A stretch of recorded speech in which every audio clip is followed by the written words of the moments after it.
Bismillahirrahmanirrahim. Assalamualaikum warahmatullahi wabarakatuh. Nama saya Nur Izman Bandar Rashid. Nombor metrik 051569. InsyaAllah hari ini saya akan bercakap tentang dakwah melalui perkara gaib. Okey, apa itu dakwah melalui perkara gaib? Dakwah melalui perkara gaib adalah penyampaian dalam sesuatu input untuk menyampaikan kebenaran kepada manusia melalui perkara-perkara yang tidak dapat dijangkau oleh akal pemikiran manusia. Ya, baik, jadi kita teruskan dengan dakwah mistik ataupun dakwah perkara gaib melalui Islam, melalui pandangan Islam. Okey, terdapat 7 bahagian utama yang dipecahkan terhadap perkara gaib yang berlaku dan kepada siapa ia berlaku. Pertama sekali adalah mukjizat. Mukjizat adalah perkara yang luar biasa yang menunjukkan kelebihan seseorang Nabi. Antara contoh mukjizat yang telah dizahirkan oleh para Nabi dan Rasul adalah ketika di mana Nabi Musa AS menukarkan tongkat baginda kepada seekor ular besar yang menelan ular-ular kecil yang mewakili Firaun pada ketika itu. Yang kedua adalah irhas. Irhas adalah perkara yang berlaku kepada Nabi sebelum mereka diutus menjadi Rasul.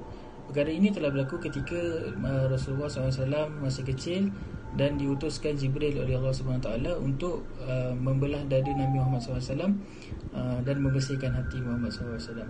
Okay, yang ketiga adalah ma'unah. Okay, ma'unah adalah perkara luar biasa yang berlaku kepada orang biasa yang beriman dan beramal soleh. Contohnya seperti yang berlaku pada Ashabul Kahfi yang ditidurkan selama beratus tahun sebelum dihidupkan semula pada zaman lain. Okay. Seterusnya adalah karamah. Karamah adalah kejadian luar biasa yang dialami oleh hamba yang sentiasa beriman kepada Allah selain Nabi dan Rasul. Okay, menurut Islam, kejadian luar biasa diberikan Allah khusus bagi para hamba-hambanya yang bertakwa yang tidak disertai dengan dakwaan sebagai Nabi. Okay, contohnya seperti yang berlaku kepada Maryam binti Imran radhiyallahu anha yang mendapatkan makanan di mihrab bagi beliau, sedangkan Maryam tidak pernah keluar daripada tempat itu. Jadi ini adalah satu bentuk karamah lah. Okey. Seterusnya adalah istidraj. Istidraj adalah hukuman yang Allah berikan sedikit demi sedikit. Okey. Dia adalah satu nikmat yang menyebabkan mereka semakin jauh daripada Allah. Contohnya, jika seseorang itu tidak solat, tidak puasa, tidak mengamalkan nilai-nilai Islam, tetapi dalam hidup mereka, rezeki mereka semakin banyak. Itu adalah satu bentuk istidraj lah.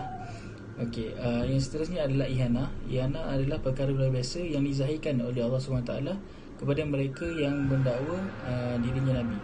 Contoh yang berlaku pada zaman selepas kewafatan Rasulullah, Musailamah Al-Kadzab, di mana ketika seorang yang buta datang kepada dia untuk menyembuhkan penyakit butanya.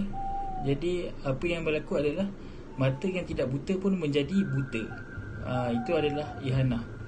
Okay, yang terakhir sekali adalah sihir. Sihir adalah perbuatan luar biasa yang dilakukan oleh manusia secara gaib, di mana ia melibatkan makhluk halus ataupun jin.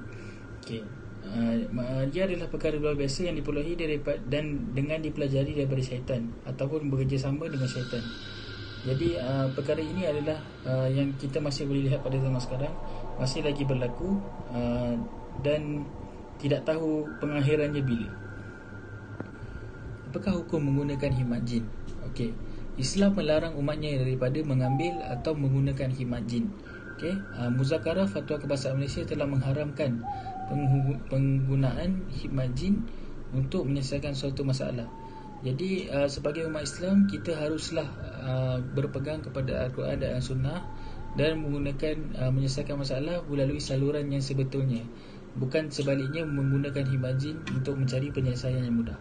Okey, sifat dan perwatakan jin terdapat persamaan dan perbezaan dengan manusia. Yang pertama, dijadikan daripada api yang bersih.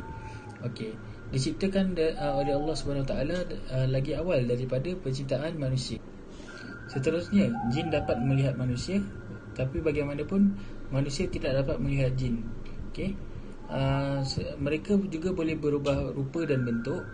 Okey, jin adalah golongan yang beragama ataupun makhluk Allah yang beragama dan akan dihisap di hari akhirat sama seperti manusia atas amal perbuatan mereka. Mereka juga makan dan minum. Seterusnya mereka juga mempunyai kehebatan yang luar biasa dalam ilmu pertukangan, dan kekuatan yang hebat, dan mempunyai kekuatan yang hebat. Okey.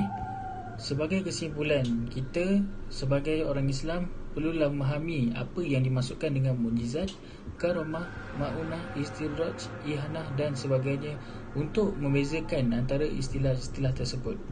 Jadi oleh itu, kita sebagai pendakwah mestilah mempersiapkan diri dengan ilmu supaya apa yang kita sampaikan adalah perkara yang betul dan diterima, okey, oleh masyarakat berkenaan dakwah mistik agar tidak terpesong dalam akidah Islam. Sekian daripada saya. Assalamualaikum warahmatullahi taala wabarakatuh.